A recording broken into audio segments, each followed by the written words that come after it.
नमस्कार दोस्तों, साकेत आईएएस के यूट्यूब चैनल पर आप सभी का स्वागत है। मैं GC Pandey, expert Indian polity and governance. इस सेशन में हम लोग आज प्रैक्टिस सेट करने जा रहे हैं और इंडियन पॉलिटी के ये वो क्वेश्चंस हैं जो आपके मॉडल पेपर के तौर पर भी हैं और इसमें से कुछ क्वेश्चन हमने उनको भी लिया है जो आपके एग्जाम में पहले से पूछे भी गए हैं। नए क्वेश्चंस भी हमने इसमें पूरे बनाए हैं जिनमें हमने ये कोशिश की है कि आपके एग्जाम से रिलेटेड जो मॉडल एक बन सकता है वो आपको मिले, ठीक है, जिसमें आप अपने एग्जाम के लिए इस तरह से प्रिपेयर होंगे, क्वेश्चन को कितना भी घुमाया जाए क्वेश्चन को, क्योंकि देखिए नए क्वेश्चंस बनाने के लिए क्वेश्चंस को तोड़ा मरोड़ा जाता है, उसको घुमाया जाता है। तो ऐसे में अगर हमने क्वेश्चन को उसी हिसाब से पढ़ा हुआ है, बेसिकली हमने उसके जो कॉन्सेप्ट्स हैं उन पर ध्यान दिया हुआ है, तो नो डाउट आप कितना भी क्वेश्चन घुमाया जाएगा आप उसके आंसर दे लेंगे, ठीक है। तो हमने पूरी इसकी कोशिश की है और इस प्रैक्टिस सेट में आज हमारा ये इंडियन पॉलिटी एंड गवर्नेंस का पहला प्रैक्टिस सेट है, ठीक है, पहला प्रैक्टिस सेट है जिसमें हम लोग इंपॉर्टेंट क्वेश्चंस पर डिस्कस करेंगे। आइए स्टार्ट करते हैं क्वेश्चन। पहला क्वेश्चन, भारत से अस्पृश्यता का उन्मूलन करने के लिए वर्ष 1823 में कांग्रेस द्वारा निम्नलिखित में से कौन सा कदम उठाया गया, ठीक है, कौन से कदम उठाए गए थे, कौन सा कदम उठाया गया, यही आपको बताना है, ठीक है। क्या करने के लिए? अस्पृश्यता का उन्मूलन।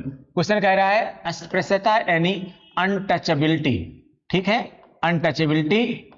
पहले आप जानते हैं छुआछूत था, इस जाति का फला है, इस वर्ग का फला है, उसको टच नहीं करना है, या उसने कोई चीज जो है टच कर लिया तो फिर प्रॉब्लम हो जाएगी, ठीक है। तो इस चीज को हम अनटचेबिलिटी कहते हैं, अस्पृश्यता कहते हैं। और ये समाज में, एक सभ्य समाज में, मुझे ऐसा लगता है कि सभ्य समाज में इसको एक अपराध की तरह समझा जाना चाहिए। आप खुद महसूस करके देखिए कि अगर आपको कोई व्यक्ति अस्पृश्य बना दे, अनटचेबल बना दे, तो आप कैसा फील करेंगे, ठीक है। नहीं, आपको कोई छू नहीं सकता है, या आप किसी को छू नहीं सकते, किसी वस्तु को छू नहीं सकते, किसी व्यक्ति को छू नहीं सकते हैं, तो आपको कैसा लगेगा? खुद से एक बार फील करके देखिए तो समझ में आएगा कि बहुत बड़ी समस्या थी ये, और इसीलिए मैं कह रहा हूं कि बहुत बड़ा अपराध था एक प्रकार से, जो कभी कभार हम सेमी कॉन्शियस माइंड में नहीं समझ पाते हैं, या तो फुली कॉन्शियस हो तब समझ पाए उस चीज को कि हाँ ये कितनी बड़ी चीज है, ठीक है। तो कह रहे हैं कि कौन सा कदम कांग्रेस पार्टी ने, कांग्रेस वहां पर उसमें क्या था, भारतीय जो है राष्ट्रीय कांग्रेस एक जो है स्वतंत्रता आंदोलन में एक दल के तौर पर था, ठीक है, जो बाद में कांग्रेस पार्टी बनी। तो उसने कौन सा कदम उठाया था, यह स्वतंत्रता से पहले की यानी 1823 की बातचीत है, ठीक है। तो पहला है सवर्ण हिंदुओं को शिक्षित करने और उनके बीच अभिमत तैयार करें। अभिमत मतलब जनमत या उनका मत तैयार करने हेतु प्रयास। सवर्ण हिंदुओं को शिक्षित करें। देखिए शिक्षित तो पहले भी थे, शिक्षित अभी भी हैं, कम या ज्यादा। एक्चुअली शिक्षित होना और समझ विकसित होना, ये दोनों में अंतर होता है। कई बार क्या होता है कि जैसे आज आप बहुत पढ़े लिखे लोगों को देखेंगे, शिक्षित हैं, वो खूब शिक्षित हैं, फिर भी उनके अंदर जातिवाद भरा होगा, फिर भी उनके अंदर धर्म का कीड़ा घुसा होगा, फिर भी उनके अंदर बहुत सारी चीजें कि मैं हूं, वो है, कभी क्षेत्रवाद का कीड़ा, कभी किसी का, मतलब कुछ चीजें, कुछ कीड़े उनके घुसे रहते हैं। शिक्षित तो हैं पर समझ नहीं है, ठीक है ना। तो वास्तव में ये शिक्षित करने से नहीं होता, बेसिकली समझ विकसित करने से होता है। कि जब मैंने कहा कि आप इसको जब कॉन्शियस माइंड से सिर्फ ये सोचें कि किसी को अगर आपने अस्पृश्य बना दिया है, अनटचेबल बना दिया है, या आपको कोई व्यक्ति बना दे तो आपको कैसा लगेगा। अगर आप इसको कॉन्शियस माइंड में केवल 2-3 सेकंड, 2-3 मिनट के लिए भी सोच लें तो आपको लगेगा हाँ बहुत बड़ी समस्या थी ये, ठीक है। तो ऐसा कुछ नहीं था, इससे कुछ नहीं होगा। सेकंड क्या था, अस्पृश्यता की बुराइयों के बारे में अवर्णों को शिक्षित करने का प्रयास, ठीक है, जो इसकी कमियां हैं उससे लोगों को बताया जाए। दूसरा, अवर्णों के लिए मंदिरों के द्वारों को बलपूर्वक खोलना। यहां अवर्ण मतलब सवर्ण और अवर्ण, सवर्ण मतलब उच्च जातियां और अवर्ण मतलब निम्न जातियां के लिए मंदिरों के द्वारों को बलपूर्वक खोलना। देखिए बलपूर्वक वगैरह या ऊपर के 1, 2 जितने भी ऑप्शन हैं ये इसलिए सही नहीं हो सकते हैं बेटा, because of actually Congress party को एक नरम दल के तौर पर जाना जाता था। कांग्रेस पार्टी उस समय, कांग्रेस जो दल था जो है भारतीय राष्ट्रीय कांग्रेस, वो इस आधार पर कोई काम नहीं करता था, क्योंकि गांधी जी थे, और गांधी जी पूरी तरह से अहिंसा के खिलाफ थे, हिंसा के खिलाफ थे, सॉरी, हिंसा के खिलाफ थे, और साथ में वो कोई भी काम गैर कानूनी भी नहीं करना चाहते थे। तो ऐसी स्थिति में कांग्रेस गलत काम नहीं कर सकती थी, जो कि गैर कानूनी हो वो काम नहीं कर सकती थी। तो ये सब काम बलपूर्वक खोलना फला करना, ये सब तो जो है वो गैर कानूनी हो गया। उनको एक्चुअली जो भी काम वो करवाना चाहते थे वो कानून के माध्यम से ही संभव था। तो यहां पर चौथा ऑप्शन क्या कहता है, अस्पृश्यता को विधि विरुद्ध घोषित करने वाले कानून बनाने हेतु सरकार को याचिका देना। अस्पृश्यता को विधि विरुद्ध यानी कानून के विपरीत, ठीक है ना, घोषित करने वाले कानून बनाने हेतु सरकार को याचिका देना। वास्तव में चौथा ही इसमें केवल सही है, फोर्थ ही इसमें केवल सही है, क्योंकि इससे क्या होगा, जब कानून बन जाएगा कि अनटचेबिलिटी अगर कोई करता है तो क्या हो जाएगा, उसको अपराध माना जाएगा, और उसके खिलाफ जो है सरकार के कानून के खिलाफ, सरकार के कानून को भंग करने या सरकार के कानून के खिलाफ जाने पर उसके खिलाफ जो है विधि पूर्वक कार्रवाई की जाएगी। ठीक है, तो ये वाला जो है ऑप्शन चौथा आपका सही है। इस आधार पर फर्स्ट क्वेश्चन का जो आंसर सही होगा वो केवल फोर्थ सही होगा। क्या हो जाएगा कि अस्पृश्यता को विधि विरुद्ध घोषित करने वाले कानून बनाने हेतु सरकार को याचिका देना। बाकी ऊपर के 1, 2 और 3 दोनों ही विकल्प गलत हैं। आइए अगला क्वेश्चन, संविधान में वह कौन सा अनुच्छेद है जिसके द्वारा भारत का राष्ट्रपति राज्य का प्रशासन अपने हाथों में ले सकता है, अपने हाथों में ले सकता है। देखिए अब इसमें विकल्प देखिए, अनुच्छेद 326, अनुच्छेद 352, अनुच्छेद 356, अनुच्छेद 355। अगर हम अनुच्छेद 326 और अनुच्छेद 352 इनको अलग समझे हम, तो इसमें दो महत्वपूर्ण यहां पर हैं। एक तो अनुच्छेद 352, अनुच्छेद 356। दरअसल राज्य का प्रशासन अपने हाथों में राष्ट्रपति कब लेता है, कब लेता है, तब लेता है जब आपात रहता है, जब क्या हो, आपातकाल लगा हो।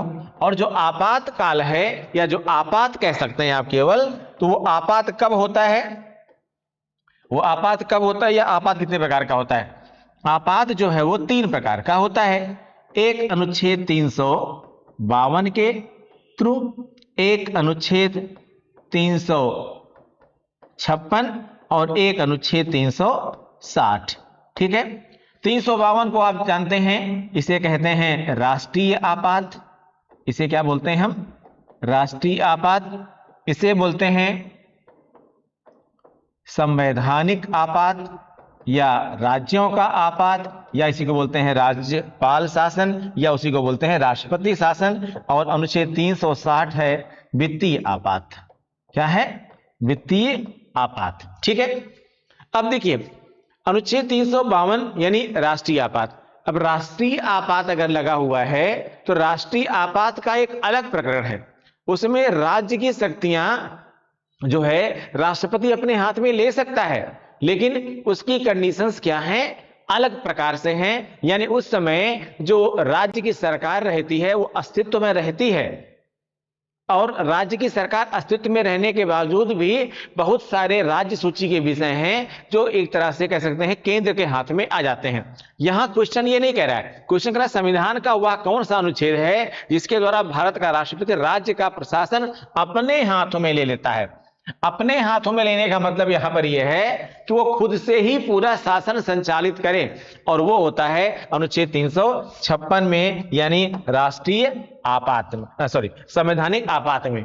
ये कब होता है, जब राज्य में संवैधानिक तंत्र विफल हो जाए, यानी राज्य में शासन का संचालन संवैधानिक प्रावधानों के अनुसार ना हो रहा हो, तो ऐसी स्थिति में राज्यपाल की रिपोर्ट के आधार पर राष्ट्रपति क्या करता है, वहां पर राज्यपाल शासन या राष्ट्रपति शासन की उद्घोषणा करता है। ठीक है, ऐसी स्थिति में राज्य की समस्त कार्यपालिकी शक्तियां, समस्त विधायी शक्तियां, इन राज्य विधायिका शून्य हो जाती है, और संघ की कार्यपालिका यानी संघ सरकार पूरा का पूरा कार्य संभाल लेती है। और संघ सरकार यानी संघ की कार्यपालिका का जो औपचारिक प्रमुख होता है वो राष्ट्रपति होता है। ऐसी स्थिति में पूरी की पूरी शक्ति किसकी, राज्य के प्रशासन की, वो राष्ट्रपति के हाथ में आ जाती है। तो इसमें क्या आंसर होगा, अनुच्छेद 356 का आंसर होगा, यानी इसमें सी आंसर होगा कि जब अनुच्छेद 356 में प्रावधान किया गया है कि राज्य में अगर इस प्रकार से राष्ट्रपति शासन लागू है तो राज्य की समस्त कार्यपालिका शक्तियां वो संघ के पास चली जाएंगी, ठीक है ना। यानी और संघ यानी राष्ट्रपति राज्यपाल के माध्यम से राज्य प्रशासन का संचालन करता है, ठीक है। तो उस हिसाब से अनुच्छेद क्या सही होगा, इसमें 356 सही होगा, यानी सेकंड का आंसर होगा सी। अगला क्वेश्चन, लोकसभा का प्रोटेम अध्यक्ष नियुक्त किया जाता है भारत के राष्ट्रपति द्वारा, भारत के उपराष्ट्रपति द्वारा, भारत के प्रधानमंत्री द्वारा, भारत के मुख्य न्यायाधीश द्वारा। देखिए पहले तो जानिए कि प्रोटेम स्पीकर होता क्या है। देखिए एक परमानेंट अध्यक्ष होता है, एक फिलहाल क्या होता है, नियमित अध्यक्ष होता है। लेकिन अध्यक्ष जो है लोकसभा की नई लोकसभा के प्रारंभ के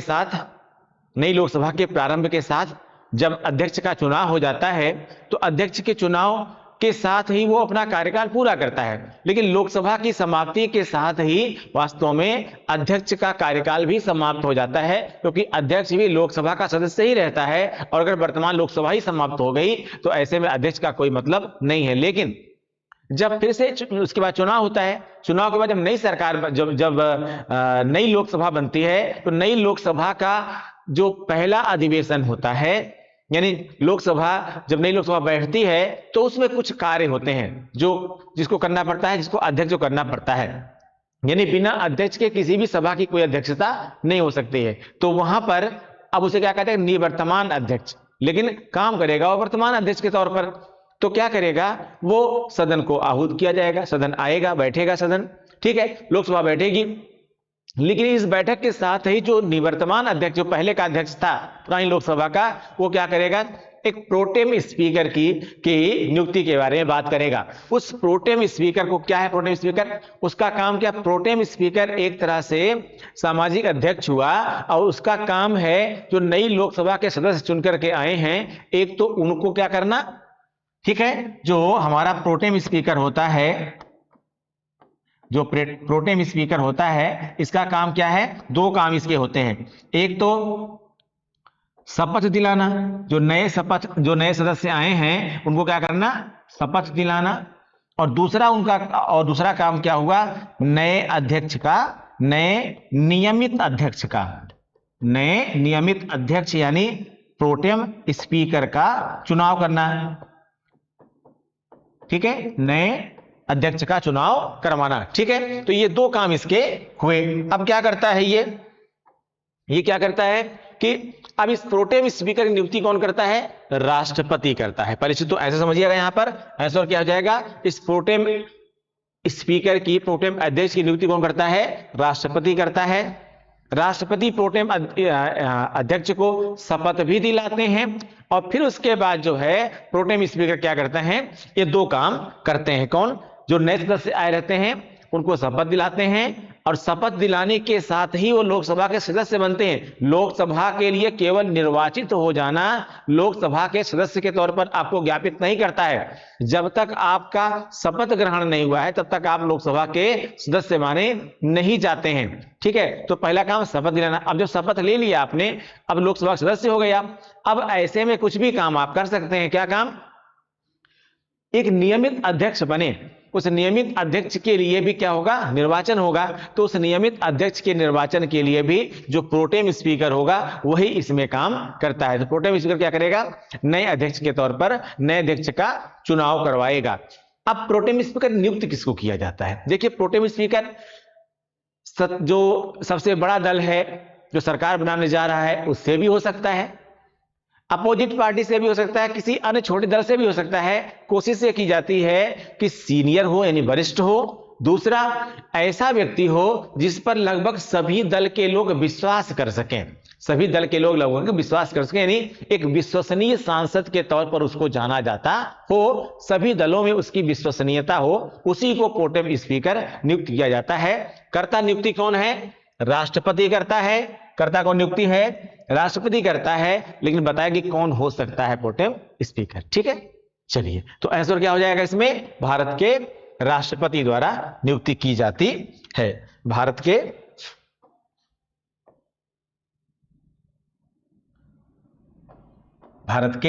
राष्ट्रपति द्वारा ये नियुक्ति की जाती है, ठीक है। अगला क्वेश्चन देखते हैं हम लोग।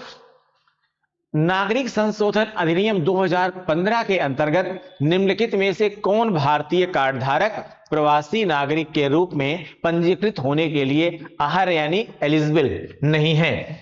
नागरिक संशोधन अधिनियम 2015 यानी नागरिकता संशोधन अधिनियम 2015 के अंतर्गत निम्नलिखित में से कौन भारतीय कार्ड धारक प्रवासी नागरिक के रूप में पंजीकृत होने के लिए अर्ह यानी एलिजिबल नहीं है? कौन?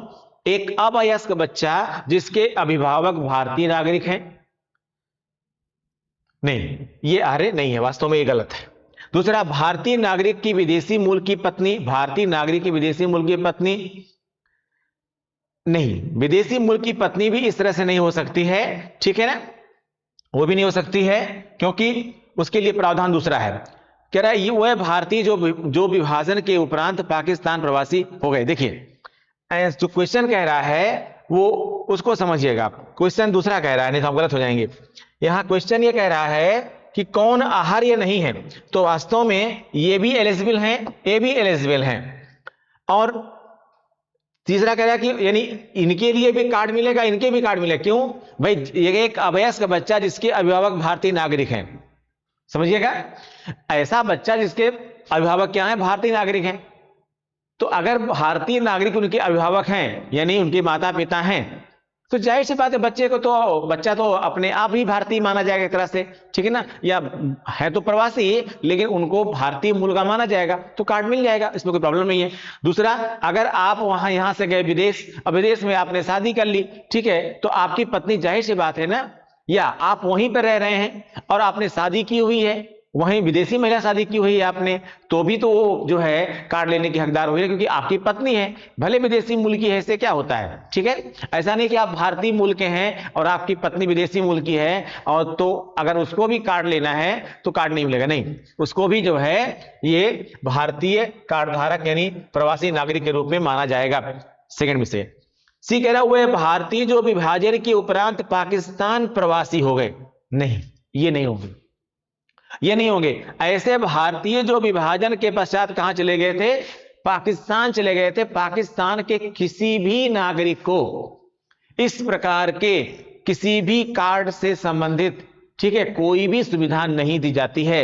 हमने ये सुविधा जो इस अधिनियम के अंतर्गत दी हुई है उसमें ये प्रावधान किया गया है कि ऐसे नागरिक जो हमारे मित्र देशों में रह रहे हैं, हमने एक सूची बनाई, एक तरह से कैसे क्लासिफाइड किया, एक है जो मित्र देश हैं, एक है जो क्या है अमित्र देश हैं, यानी हमारे तरह से शत्रु तो नहीं कह सकते, हम अमित्र कह सकते हैं, उनके साथ हमारे वैदेशिक संबंध अच्छे नहीं हैं, और एक है जो इसके लिए हम न्यूट्रलाइज हैं, ठीक है ना।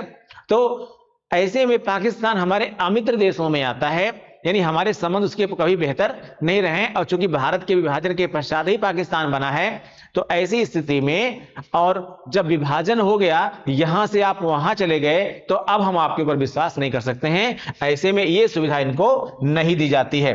दूसरा, एक व्यक्ति का परपोता परपोती दूसरे देश का नागरिक है किंतु जिसके पितामह पितामही जो भी है संविधान लागू होने के समय भारतीय नागरिक थे, नहीं, इनको भी मिलेगा। जाहिर सी बात है किनको नहीं मिलेगा? इनको नहीं मिलेगा। ये वाले लोग क्या हैं? सब झंडू बाम हैं, ठीक है, इनको नहीं मिलेगा, ठीक है। तो आंसर क्या हो जाएगा इसमें? आंसर सी सही हो जाएगा, यानी वह भारतीय जो विभाजन के उपरांत पाकिस्तान प्रवासी हो गए थे। जाहिर सी बात है वो भारतीय रहे ही नहीं, वो पाकिस्तानी हो गए, और पाकिस्तानियों के लिए इस प्रकार का कोई प्रावधान नहीं किया गया है, ठीक है। तो इसमें फोर्थ में आंसर क्या हो जाएगा? सी हो जाएगा। अगला क्वेश्चन, भारतीय संविधान में स्वतंत्रता का अधिकार का 4 अनुच्छेदों द्वारा प्रावधान किया गया है, ठीक है। यानी स्वतंत्रता का अधिकार आप जानते हैं किसमें है? अनुच्छेद 19 से 22 तक, ठीक है। स्वतंत्रता का अधिकार अनुच्छेद 19 से 22 तक। ये कह रहे हैं कि अनुच्छेदों द्वारा प्रावधान किया गया है, जो है ये दिया है। फिर पूछ रहे कौन सा सही है कौन सा गलत है। अनुच्छेद 19 वाक स्वतंत्र आदि विषयक कुछ अधिकारों का, वाक स्वतंत्र यानी वाक स्वतंत्र मतलब फ्रीडम ऑफ स्पीच, यानी आपको बोलने के का अधिकार दिया गया है, बोलने की आपको स्वतंत्रता है, ठीक है ना। तो अनुच्छेद 19 कहता है ये सही है। अनुच्छेद 20 कहता है अपराधों के दोष सिद्ध के संबंध में संरक्षण। अनुच्छेद 20 जो है आपराधिक, अगर आपने से कोई अपराध किया हुआ है तो उससे भी अपने आप को बचाव करने का आपको अधिकार है। कहता है, ये भी सही है। ठीक है। तीसरा कह रहा है अनुच्छेद 21 प्राण और दैहिक संपदा का संरक्षण करता है। ठीक है, बात ये भी सही है। ठीक है, अनुच्छेद 21 जो आपका है वो प्राण और दैहिक स्वतंत्रता से भी क्या करता है, संरक्षण करता है। इसका ये भी सही है। चौथा कह रहा है अनुच्छेद ठीक नहीं, यानी अपने अपने प्राणों के, अपने शरीर की रक्षा का आपको अधिकार है। 22 कहता है कुछ दशाओं में गिरफ्तारी और निरोध, निरोध यानी प्रिवेंशन।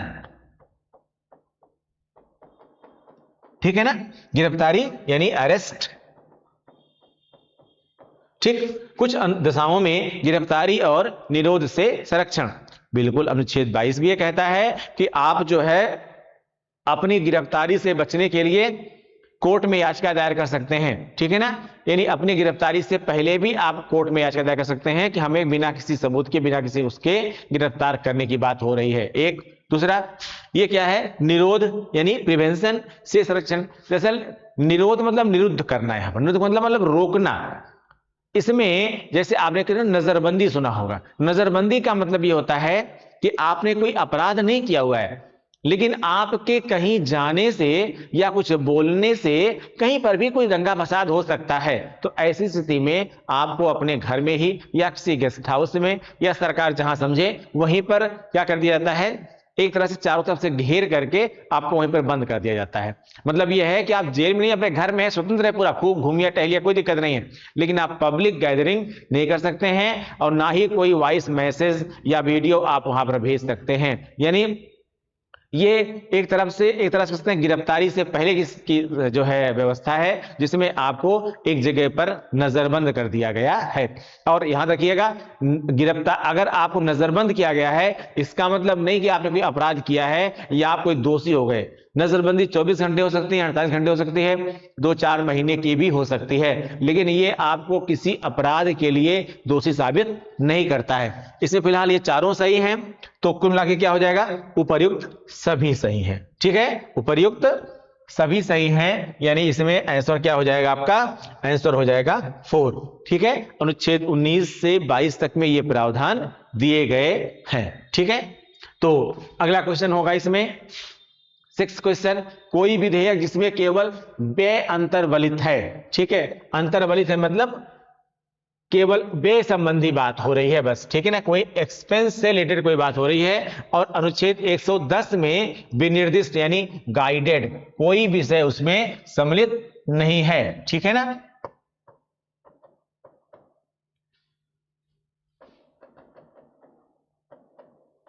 एक्सपेंस अंतर्वलित मतलब कह सकते हैं इंसर्ट। ठीक है, क्या कह रहा है, कोई विधेयक जिसमें केवल व्यय अंतर्वलित है और अनुच्छेद 110 में विनिर्दिष्ट कोई विषय उसमें सम्मिलित नहीं है, उसे केवल लोकसभा में प्रारंभ किया जा सकता है, संसद के किसी भी सदन में प्रारंभ किया जा सकता है, केवल राज्यसभा में प्रारंभ किया जा सकता है, केवल संसद के दोनों सदनों की संयुक्त बैठक में प्रारंभ किया जा सकता है। आइए समझिए, कह रहा है कोई भी विधेयक जिसमें केवल व्यय अंतर्वलित है। देखिए, केवल व्यय अंतर्वलित है मतलब क्या होता है, देखिए विधेयक अगर देखा जाए सामान्य तौर पर तो एक होता है साधारण विधेयक, एक क्या होता है साधारण विधेयक, और एक होता है संविधान संशोधन विधेयक। अगर वैसे देखा जाए तो हम विधेयकों को 2 श्रेणियों में बांट सकते हैं। एक क्या है साधारण विधेयक, इसके लिए हम एक न्यू पेज ले लेते हैं। ठीक है, जिससे आप अच्छे समझ पाएंगे।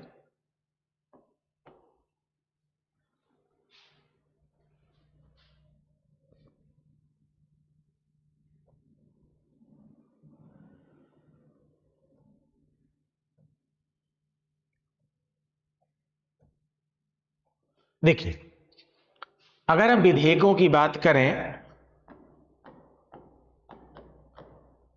तो विधेयक को हम वैसे सामान्य तौर पर कैसे कह सकते हैं कि एक है साधारण विधेयक और दूसरा है संविधान संशोधन विधेयक। संविधान संशोधन विधेयक।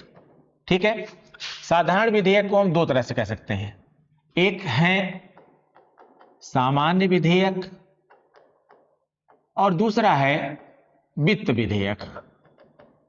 वित्त विधेयक। और अब वित्त विधेयक को भी दो भागों में बांट सकते हैं। वित्त विधेयक में एक तो वित्त विधेयक जिसमें आय और व्यय दोनों संबंधित बातें की जाती है, उसे क्या कहते हैं हम? वित्त विधेयक। और दूसरा क्या है? दूसरा है आपका धन विधेयक यानी मनी बिल। ठीक है,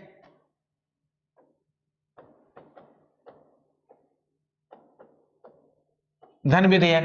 ठीक है, वित्त विधेयक और धन विधेयक में इसको हमको बाकी नहीं समझना है, सिर्फ इसको जानना है बस केवल। वित्त विधेयक और धन विधेयक में क्या अंतर है? वित्त विधेयक उसे कहते हैं जिसमें आय और व्यय दोनों से संबंधित बातें कही गई हैं।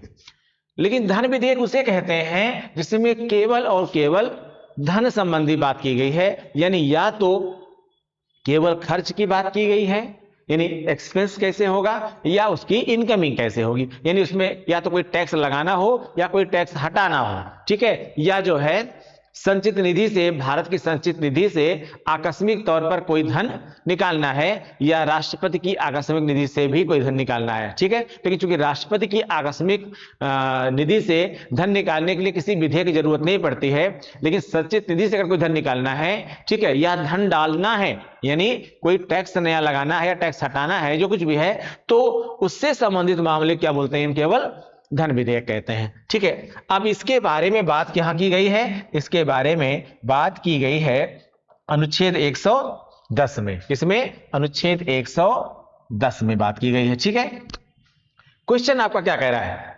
क्वेश्चन आपका यह कह रहा है कि कोई विधेयक जिसमें केवल व्यय अंतर्वलित है, केवल खर्च की बात की गई है, और अनुच्छेद 110 में विनिर्दिष्ट कोई विषय उसमें सम्मिलित नहीं है। लेकिन दूसरी तरफ क्या कह रहा है कि अनुच्छेद 110 में जिसमें कि किसे कहेंगे धन विधेयक और किसे कहेंगे वित्त विधेयक, यानी धन विधेयक वास्तव में क्या है उसके डिटेल पूरा किसमें दिया गया है? अनुच्छेद 110 में दिया गया है। और ये कह रहा है कि उसमें विनिर्दिष्ट कोई विषय उसमें सम्मिलित ही नहीं है, तो ऐसे में उसको क्या माना जाए? धन विधेयक माना जाए या उसको वित्त विधेयक माना जाए? जाहिर सी बात है कि व्यय संबंधी बात तो की जा रही है, लेकिन अन्य कोई भी उपबंध जो उसके साथ लगा होना चाहिए अनुच्छेद 110 के अनुसार वो उसमें सम्मिलित नहीं है। तो ऐसी स्थिति में उसको धन विधेयक माना जाना ठीक नहीं होगा, ऐसे में उसको साधारण विधेयक माना जाना चाहिए। और अगर वो सामान्य विधेयक है तो यहां याद रखिएगा, जो धन विधेयक है आपका, इसको केवल लोकसभा में पेश कर सकते हैं। वित्त विधेयक भी लोकसभा में ही पेश होता है, लेकिन इनमें से बाकी कोई भी विधेयक, ठीक है, कोई भी सामान्य विधेयक, ठीक है, या संविधान संशोधन विधेयक है, इनको किसी भी सदन में, यानी लोकसभा में भी और राज्यसभा में, दोनों में से कहीं पर भी पेश कर सकते हैं। और क्वेश्चन आपका जो कह रहा है उसके हिसाब से अगर कोई विधेयक सामान्य विधेयक है, साधारण विधेयक है, तो उसके हिसाब से कहां पेश कर सकते हैं? उसको संसद के किसी भी सदन में प्रारंभ किया जा सकता है। प्रारंभ मतलब पेश करना, एक तरह से कह सकते हैं आप, ठीक है ना। तो किसी भी सदन में उसको पेश किया जा सकता है। आंसर क्या होगा इसमें? बी आंसर होगा। अगर केवल धन विधेयक होता तो उसको केवल लोकसभा में प्रारंभ किया जा सकता था, ये आंसर होता है, यानी ए आंसर होता है। लेकिन इसके हिसाब से इसमें आंसर क्या हो जाएगा? बी आंसर होगा। ठीक है, यहां एक चीज ये भी जान लीजिएगा कि कौन सा कोई विधेयक धन विधेयक है या वो वित्त विधेयक है, इस पर अंतिम निर्णय जो है वो लोकसभा के अध्यक्ष को ही लेना होता है। लोकसभा का अध्यक्ष ही इस पर अंतिम निर्णय लेता है कि उसको धन विधेयक माना जाए या उसको वित्त विधेयक माना जाए। ठीक है, अगला क्वेश्चन देखिएगा आप लोग। निम्नलिखित में से कौन राष्ट्रपति के चुनाव प्रकरण के लिए सही नहीं है? निम्नलिखित में से कौन राष्ट्रपति के चुनाव प्रकरण के लिए सही नहीं है? पदस्थ राष्ट्रपति की पदावधि से पूर्व उत्तराधिकारी का चुनाव अवश्य हो जाना चाहिए, बिल्कुल सही है, चुनाव हो जाना चाहिए। राष्ट्रपति अपना पदभार ग्रहण करने की स्थिति से 5 वर्ष तक पद पर रहेंगे, ये भी सही है। राष्ट्रपति का उत्तराधिकारी आने तक कार्यकाल की समाप्ति पर भी वह पद पर बना रहेगा, ये भी सही है। आप कहेंगे यहां पर तो आप कह रहे हैं कि पदावधि से पूर्व चुनाव हो जाना चाहिए, और फिर आप कह रहे हैं कि उत्तराधिकारी अगर नहीं आया है तो भी वो अपने पद पर बना रहेगा। एक्चुअली दोनों बातें सही हैं। मान लीजिए किसी भी कारण से उत्तराधिकारी नहीं आ पाया है, चुनाव नहीं हो पाया है, तो भी भारत को बिना राष्ट्रपति के नहीं छोड़ा सकता। किसी भी राष्ट्र को उसके राष्ट्र के प्रमुख के बिना छोड़ा नहीं आ सकता है। जाहिर सी बात है कि जब तक नया राष्ट्रपति ना जाए तब तक उसको अपने पद पर बने रहने का अधिकार दिया गया है। ठीक है ना, यानी कुल मिलाकर के राष्ट्रपति का उत्तराधिकारी आने तक कार्यकाल की समाप्ति पर भी वह अपने पद पर बना रह सकता है। ठीक है, अब बाकी डिटेल इसमें हम राष्ट्रपति के सेक्शन में बात करेंगे। कह रहा निर्वाचक मंडल के अपूर्ण होने के आधार पर राष्ट्रपति का चुनाव स्थगित किया जा सकता है। नहीं, गलत। निर्वाचक मंडल अपूर्ण नहीं होता है परिचित तो कभी। ठीक है, जो व्यवस्था निर्वाचक मंडल के लिए की गई है, जिनको बनाया जाता है निर्वाचक मंडल, उस निर्वाचक मंडल का अपूर्ण होने का प्रश्न ही नहीं उठता है। ठीक है ना, ऐसी स्थिति में ये क्या होगा, इसमें गलत होगा। यानी क्वेश्चन के हिसाब से अगर देखा जाएगा, अगर तो क्या होगा, इसमें आंसर क्या सही हो जाएगा, डी सही हो जाएगा। ठीक है, यानी ये वाला इसमें गलत है। आइए अगला क्वेश्चन देखते हैं। नेक्स्ट क्वेश्चन कहता है यदि उपाध्यक्ष लोकसभा की अध्यक्षता कर रहे हों तो उन्हें एक अधिकार प्राप्त है कि वह। अब ये उपाध्यक्ष लोकसभा की अध्यक्षता कर रहे हैं, थोड़ा समझिएगा। एक्चुअली लोकसभा के लिए प्रावधान बनाया गया है, क्या, एक प्रोटोकॉल बनाया जाता है और वो स्टार्टिंग में ही बन जाता है और कंप्यूटराइज प्रोटोकॉल होता है कि उसके बाद ये, इसके बाद ये, यानी व्यवस्था बनाई गई है कि जो है एक अध्यक्ष होगा और अध्यक्ष के बाद क्या होगा, उपाध्यक्ष होंगे, और उपाध्यक्ष के बाद भी लगभग 10 का प्रोटोकॉल होता है। 10 लोगों की एक सूची होती है जो पहले से रिकॉर्डेड रखी रहती है कि अगर ये अनुपस्थित है तो ये अध्यक्षता करेगा, अगर ये अनुपस्थित है तो इनमें से ये, इनके बाद ये, इनके बाद ये, इनके बाद ये अध्यक्षता करेंगे। ठीक है ना। अब जब ये अध्यक्षता कर रहे होते हैं तो जो भी लोग हैं जब अध्यक्षता कर रहे होते हैं तो आप ये मान के चलिए कि इनको वो सब अधिकार, कर्तव्य और दायित्व प्राप्त हो जाते हैं जो अध्यक्ष को प्राप्त रहते हैं। समझ गए आप। अब ऐसे में जो अधिकार अध्यक्ष के होंगे सब यहां पर मिल जाएंगे। क्या कह रहा है, यदि उपाध्यक्ष लोकसभा की अध्यक्षता कर रहा है तो उपाध्यक्ष है तो उपाध्यक्ष, लेकिन वास्तव में वो अध्यक्ष की कुर्सी पर बैठा है तो अध्यक्ष ही हुआ, पद से वो उपाध्यक्ष है, लेकिन कर्तव्य से अभी क्या है, वो अध्यक्ष के तौर पर हो गया है। क्या कह रहा है, लोकसभा के विचार विमर्श में भाग ले सकते हैं, नहीं ले सकते हैं, क्योंकि अध्यक्ष लोकसभा के विचार विमर्श में भाग नहीं लेता है। ठीक है ना, तो सही है। सदस्य के रूप में सदन के समक्ष किसी प्रस्ताव पर मतदान कर सकते हैं। परिचित और समझिएगा आप लोग, यहां पर लोकसभा के विचार विमर्श में भाग ले सकते हैं, नहीं ले सकते हैं। एक तरह से क्या कर सकते हैं, नहीं ले सकते हैं। क्यों नहीं ले सकते हैं, नहीं तो गलत हो जाएगा। क्वेश्चन कुछ और कह रहा है।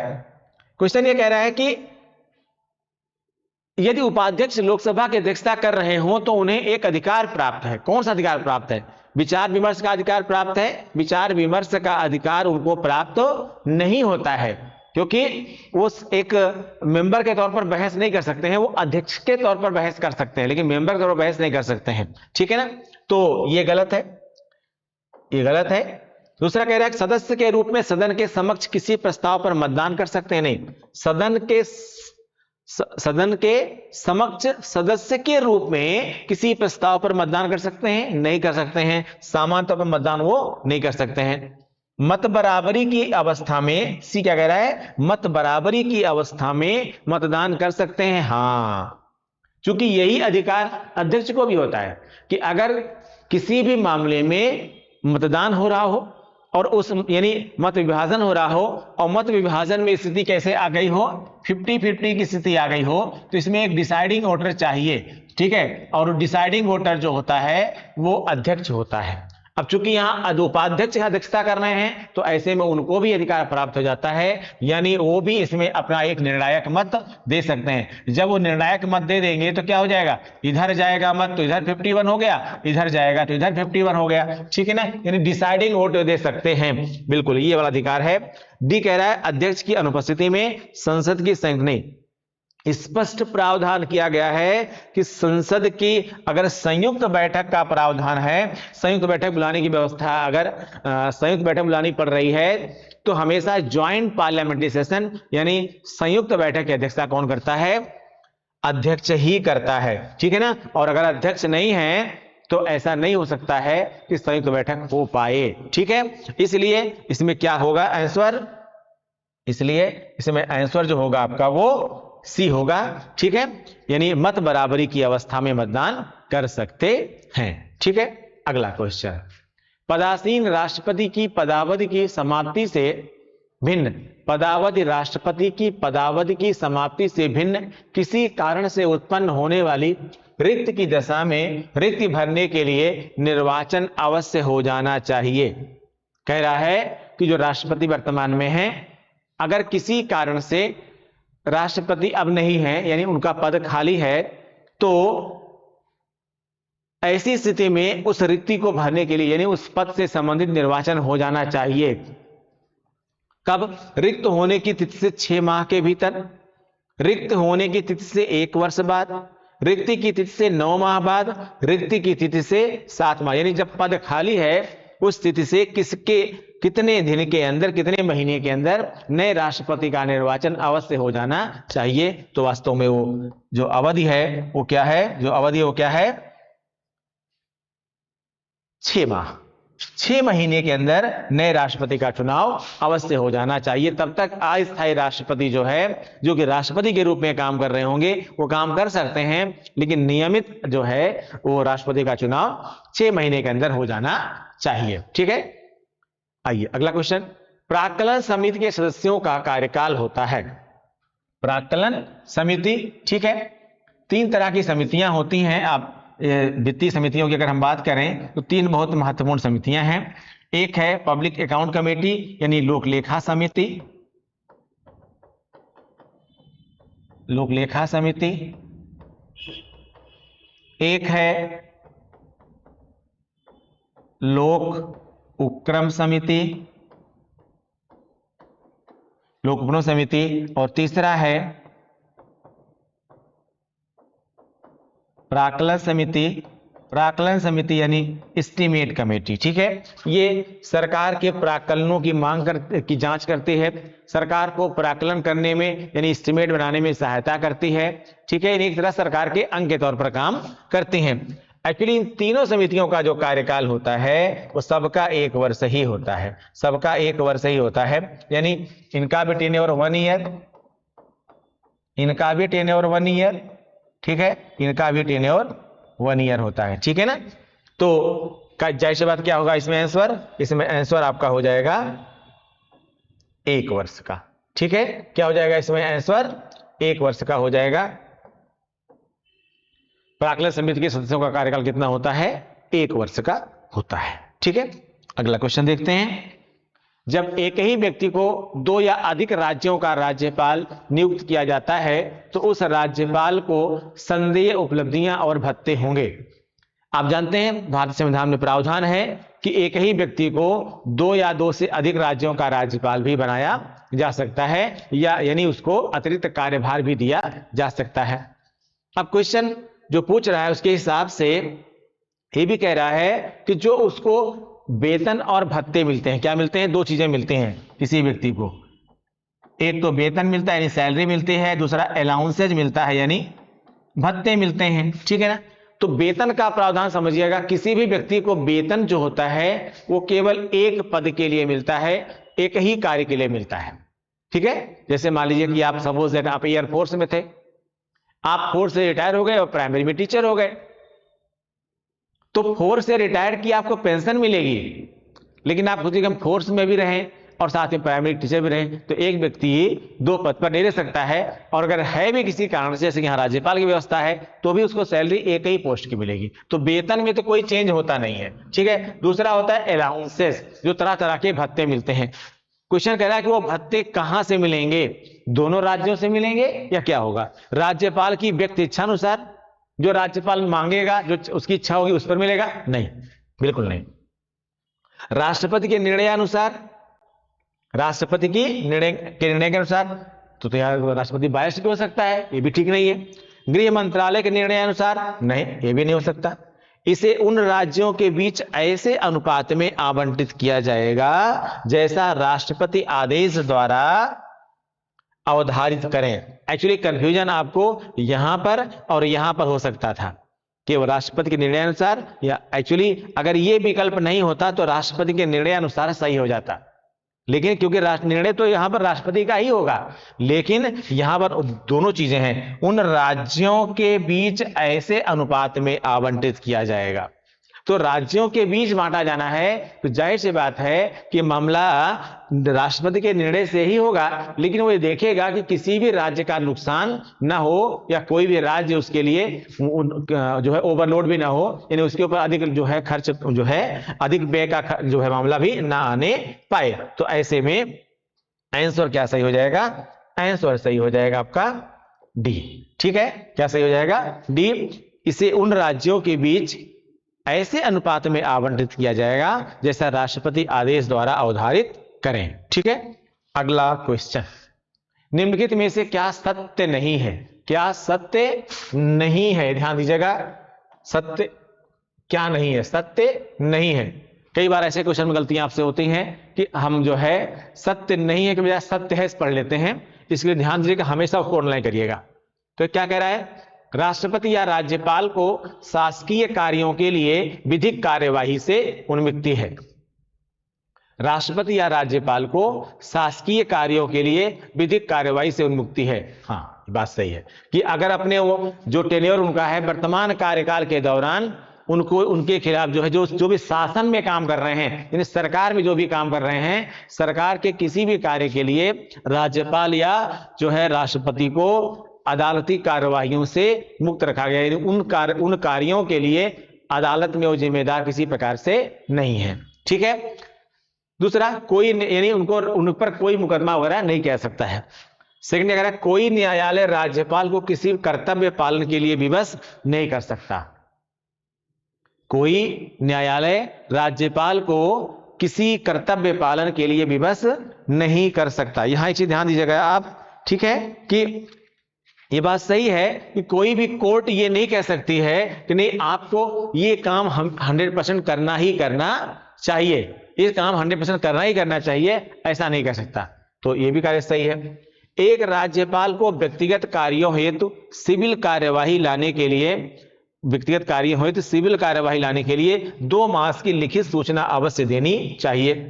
ये प्रावधान किया गया है संविधान में कि अगर कोई ऐसे काम जो उन्होंने पहले किए हों या वर्तमान में किए हों लेकिन शासन से संबंधित नहीं, उनके पद से संबंधित ये काम नहीं, सरकार से संबंधित काम नहीं है, तो उनके खिलाफ आप कानूनी कार्यवाही कर सकते हैं। ठीक है ना, उनके खिलाफ आप कोई कानूनी कार्यवाही कर सकते हैं, लेकिन उसके लिए आपको 2 महीने पहले राष्ट्रपति को सूचना देनी पड़ेगी।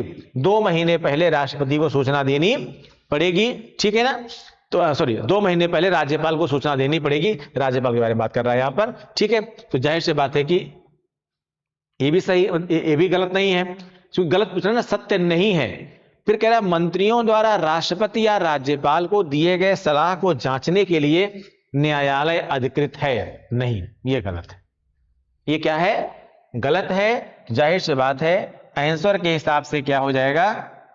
आंसर के हिसाब से क्या होगा? आंसर के हिसाब से डी आंसर सही होगा। क्या है? दरअसल हमारे यहां प्रावधान किया गया है कि राष्ट्रपति या जो राज्यपाल है वो अपनी कैबिनेट की जो मंत्रिपरिषद है, ठीक है, 2 शब्द हैं, मंत्रिपरिषद और मंत्रिमंडल। ये मैं आपको अगले वीडियो में बता दूंगा आपको कि मंत्रिपरिषद किसे कहते हैं, मंत्रिमंडल किसे कहते हैं। फिलहाल सामान्य व्यवस्था यह है कि मंत्रिपरिषद की सलाह पर वो कार्य करेगा। 44वें संविधान संशोधन के माध्यम से थोड़ा परिवर्तन कर दिया गया, मंत्रिमंडल की सलाह पर कार्य करेगा। अब मंत्रिमंडल क्या है समझाऊंगा आपको बाद में, अभी अगले वीडियो में समझाऊंगा आपको मैं। तो मंत्रिमंडल की सलाह पर कार्य करेगा कौन? राष्ट्रपति भी और राज्यपाल भी। लेकिन राष्ट्रपति या राज्यपाल को किसी भी मामले में क्या सलाह दिया है मंत्रिमंडल ने, इसको जांचने का अधिकार किसी भी न्यायालय के पास नहीं है।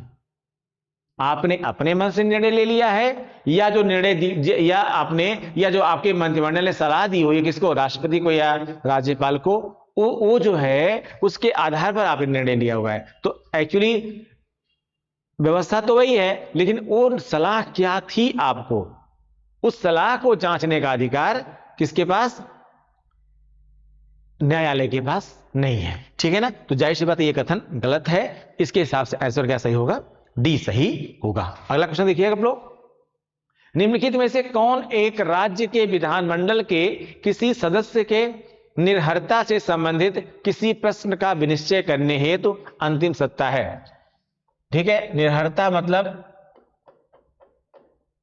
Non eligible, non eligible.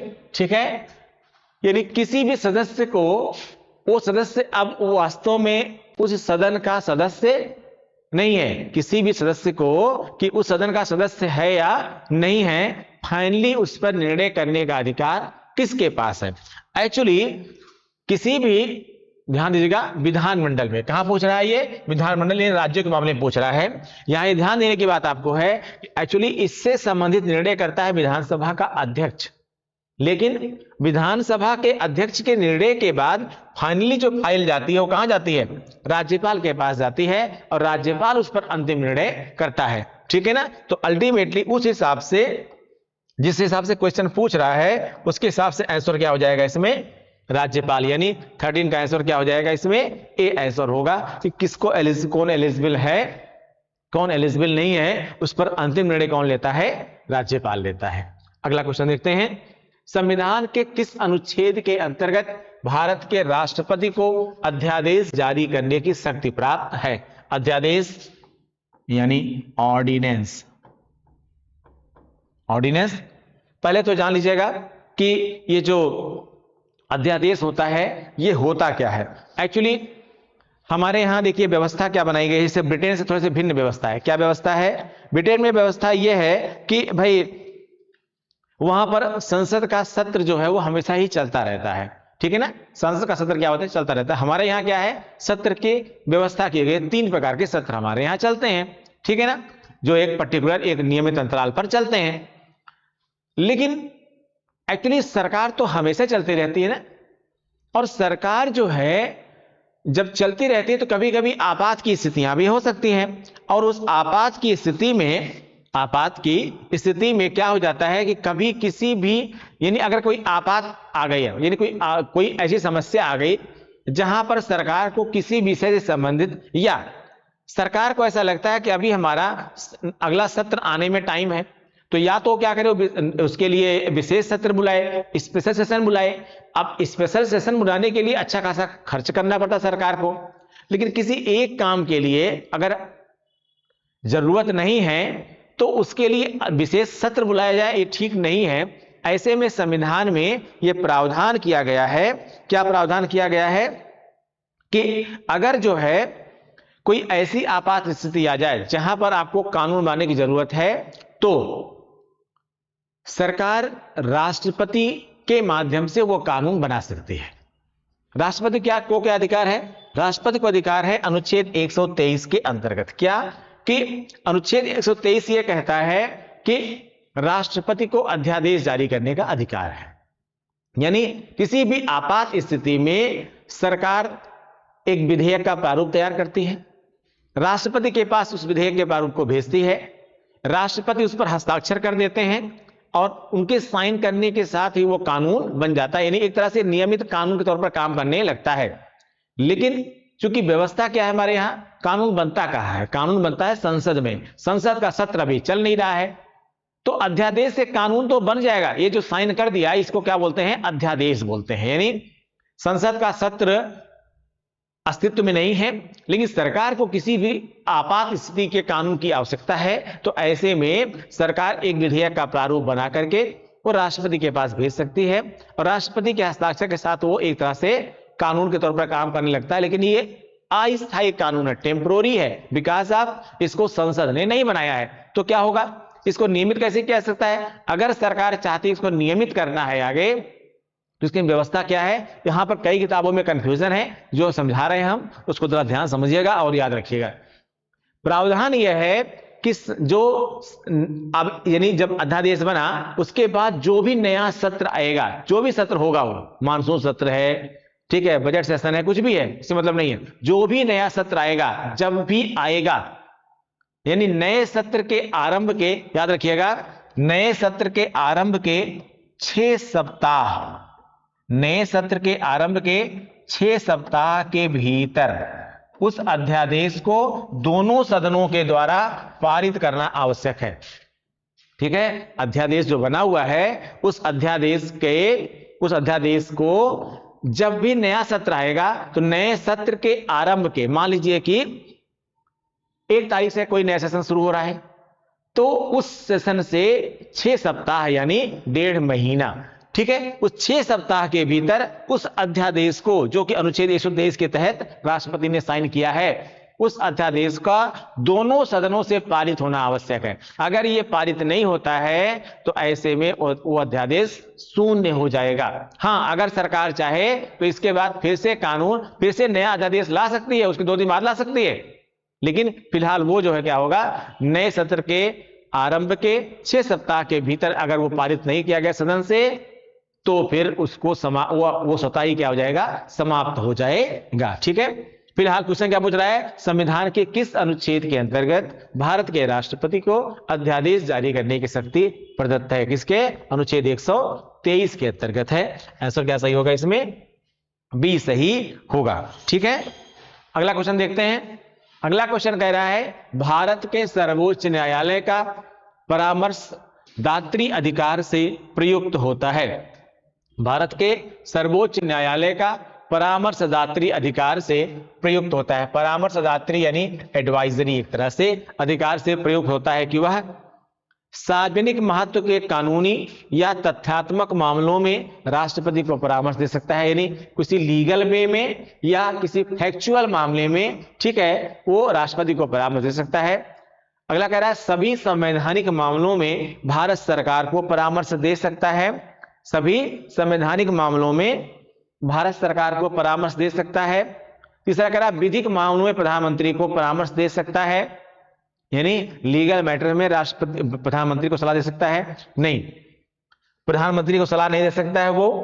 ठीक है, उपर्युक्त सभी व्यक्तियों को परामर्श दे सकता है, ऐसा नहीं है कि राष्ट्रपति को भी परामर्श दे दे और राष्ट्रपति को परामर्श दे दे, नहीं, केवल वो राष्ट्रपति को परामर्श देता है, प्रधानमंत्री को बिल्कुल नहीं देता है। दूसरा, सभी संवैधानिक मामलों में भारत सरकार को परामर्श नहीं, भारत सरकार को परामर्श नहीं देता है, वो केवल और केवल राष्ट्रपति को परामर्श देता है। वो भी ध्यान दीजिएगा, यहां पर कोई लीगल मैटर है, कोई फैक्चुअल मैटर है, यहां ये भी जान दीजिएगा, मैं आपको एक अलग वीडियो जो हमारा लीगल बनेगा उसमें बताऊंगा आपको मैं, ठीक है, कि एक्चुअली सभी मामलों में राष्ट्रपति को भी सुप्रीम कोर्ट सलाह देने के लिए बाध्य नहीं है। सर्वोच्च न्यायालय सभी मामलों में सलाह देने के लिए बाध्य नहीं है। कुछ मामलों में वो सलाह देने के लिए बाध्य है, तो कुछ मामलों में वो सलाह देने के लिए बाध्य नहीं है। इन राष्ट्रपति की सलाह मांगने पर भी वो हर मामले में सलाह देने के लिए बाध्य नहीं है। फिलहाल सार्वजनिक महत्व के कानूनी या तथ्यात्मक मामलों में राष्ट्रपति को परामर्श दे सकता है। आंसर क्या सही होगा इसमें? ए आंसर सही होगा। ठीक है, बाकी ये गलत है। ठीक है, तो 15 में आपका क्या आंसर हो जाएगा? ये आंसर हो जाएगा। अगला क्वेश्चन देखते हैं हम लोग। निम्नलिखित में से भारत के उच्च न्यायालय के बारे में क्या सही नहीं है? क्या सही नहीं है? ध्यान दीजिएगा यहां पर, क्या सही नहीं है। ठीक है, द्वितीय अपील उच्च न्यायालय के अपीलीय क्षेत्राधिकार में है। द्वितीय अपील यानी सेकंड अपील जो आप है उच्च न्यायालय के अपील क्षेत्राधिकार में है। दूसरा कह रहा है, उच्च न्यायालय के प्रत्येक न्यायाधीश की नियुक्ति राष्ट्रपति करता है। सही नहीं है, पूछ रहा है, याद रखिएगा, सही नहीं है क्वेश्चन पूछ रहा है। तो तीसरा कह रहा है कि उच्च न्यायालय के न्यायाधीशों, देखिए, द्वितीय अपील की जा सकती है, सही है।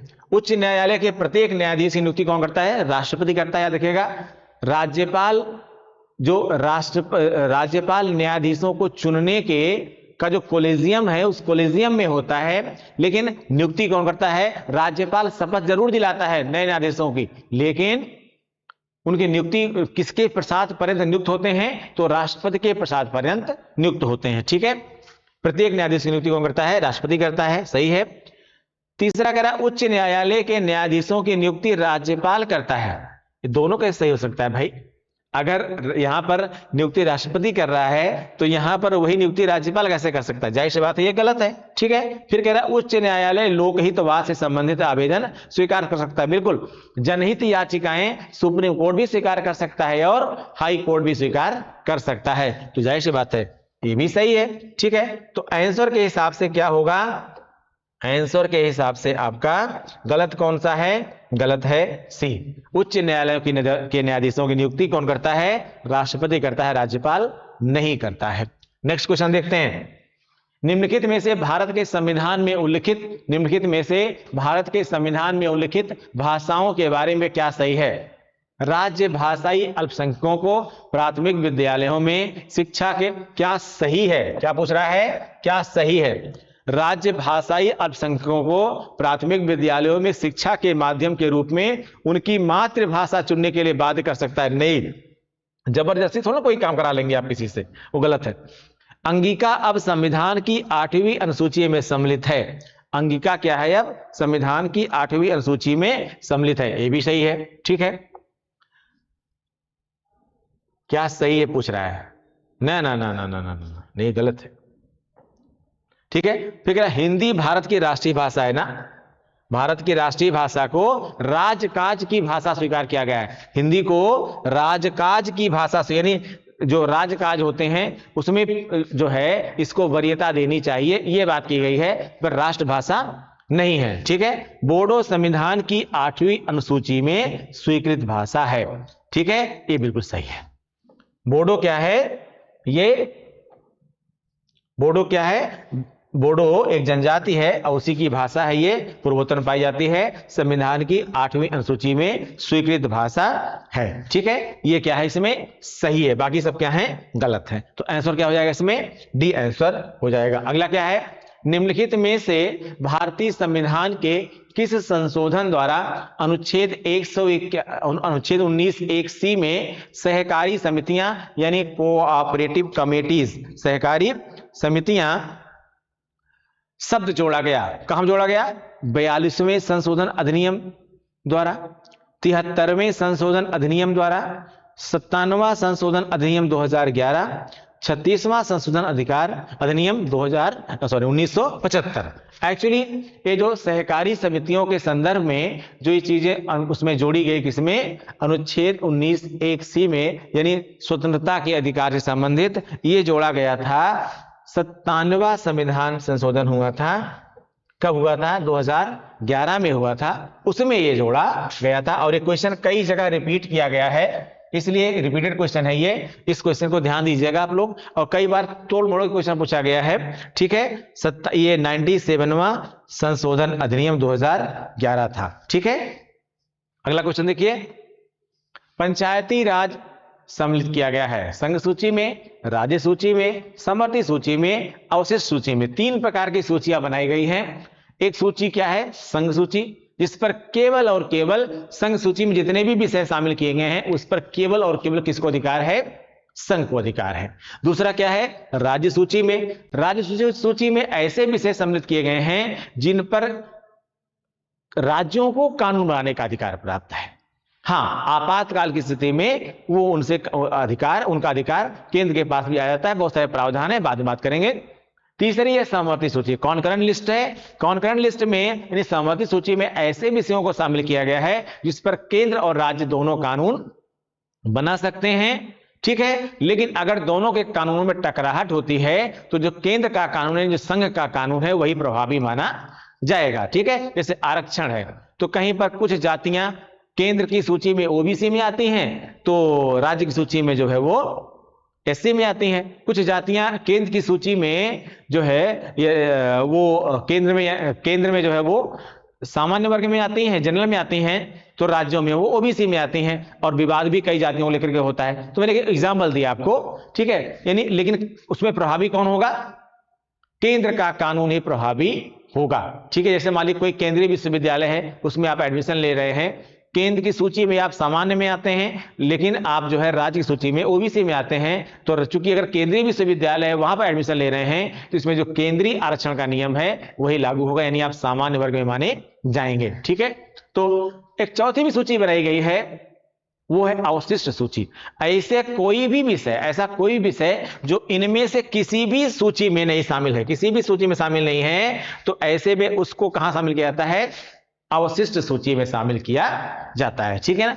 फिलहाल पंचायती राज के बारे में पूछ रहा है। क्या पूछ रहा है? पंचायती राज सम्मिलित किया गया किसमें?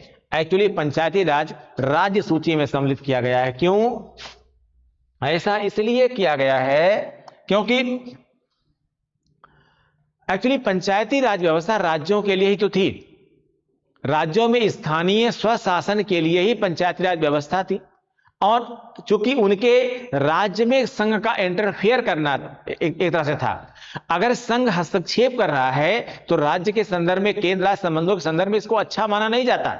इसलिए क्या किया गया कि स्थानीय स्वशासन को राज्य सूची में मिलाया गया, और उसके अंतर्गत प्रावधान किया गया कि राज्य इनमें नाम, थोड़ी बहुत व्यवस्था, ठीक है, और उनके जो है थोड़ा बहुत स्थानीय आधार पर जो परिवर्तन की आवश्यकता वो समझें, वो परिवर्तन कर सकते हैं। इससे क्या हो जाएगा कि राज्यों को मनाना भी आसान हो गया, और राज्यों की जो स्वायत्तता है, ऑटोनॉमिटी है, उनमें थोड़ी कमी भी नहीं हुई। ठीक है, तो केंद्र का हस्तक्षेप तो हुआ, लेकिन इस प्रकार का हस्तक्षेप ऐसा नहीं था कि राज्यों पर थोपा गया हो, जबकि राज्यों को अपने आधार पर उसमें स्थानीय आवश्यकताओं के अनुरूप परिवर्तन का अधिकार भी दिया जाना था। इसलिए कहां क्या किया गया? उसको राज्य सूची में शामिल किया गया। ठीक है, अगला क्वेश्चन देखते हैं। निम्नलिखित कथनों पर विचार कीजिए और नीचे दिए गए कूट से सही उत्तर का चुनाव कीजिए। सही उत्तर का चुनाव करना है। क्या कह रहा है? संघ की कार्यपालिका शक्ति प्रधानमंत्री में निहित है। बिल्कुल नहीं। संघ की कार्यपालिका शक्ति प्रधानमंत्री में नहीं निहित होती है, ठीक है, बल्कि संघ की कार्यपालिका का जो औपचारिक प्रमुख होता है वो कौन होता है? राष्ट्रपति होता है। औपचारिक तौर पर यानी फॉर्मल वे में राष्ट्रपति सर्वोच्च होता है। यह अलग बात है कि इनफॉर्मल वे में, अनौपचारिक तौर पर राष्ट्रपति की समस्त शक्तियों का इस्तेमाल प्रधानमंत्री करता है, लेकिन मंत्रिपरिषद करती है। लेकिन औपचारिक तौर पर कौन प्रमुख होता है? राष्ट्रपति प्रमुख होता है। जाहिर सी बात है, यह ऑप्शन गलत है। प्रधानमंत्री की नियुक्ति राष्ट्रपति द्वारा की जाती है। सही है। ठीक है, प्रधानमंत्री मंत्रिपरिषद का प्रधान होता है। यह भी सही है। यह आवश्यक नहीं है कि नियुक्ति के समय प्रधानमंत्री संसद के किसी सदन का सदस्य हो। यह भी सही है। ये जरूरी नहीं है कि प्रधानमंत्री जिसको बनाया जा रहा है वो किसी सदन का, यानी लोकसभा राज्यसभा का सदस्य ही हो। प्रावधान क्या है कि जिस समय उसको प्रधानमंत्री पद की शपथ दिलाई जाएगी उस तिथि से 6 माह के अंदर उसको दोनों सदनों में से, यानी लोकसभा से या राज्यसभा में से किसी भी एक सदन का सदस्य होना पड़ेगा। अगर 6 माह बीत गया और सदस्य आप नहीं बन पाए तो ऐसे में आपको प्रधानमंत्री पद से त्यागपत्र देना पड़ जाएगा। ठीक है, तो ये व्यवस्था है, यानी इसमें ये तीनों सही है। पहला वाला गलत है। संघ की कार्यपालिका शक्ति प्रधानमंत्री में नहीं बल्कि राष्ट्रपति में निहित होती है। ठीक है, तो कूट क्या कह रहा है? 1, 2, 4 सही है, गलत है। 1, 2 और 3 सही है, गलत है। 2, 3 और 4 सही है। यानी इसमें क्या हो जाएगा आंसर? इसमें आंसर क्या हो जाएगा? इसमें आंसर हो जाएगा आपका, ठीक, गलत क्या था इसमें? गलत आपका ये था, तो आंसर क्या हो जाएगा इसमें? सी आंसर सही हो जाएगा। ठीक है ना। तो ये था आपका आज की ये वो, इसको आप मिला लीजिएगा। ये आंसर सीट है आपकी प्रैक्टिस सेट 1 की, स्क्रीनशॉट ले लीजिए इसका आप लोग। ठीक है,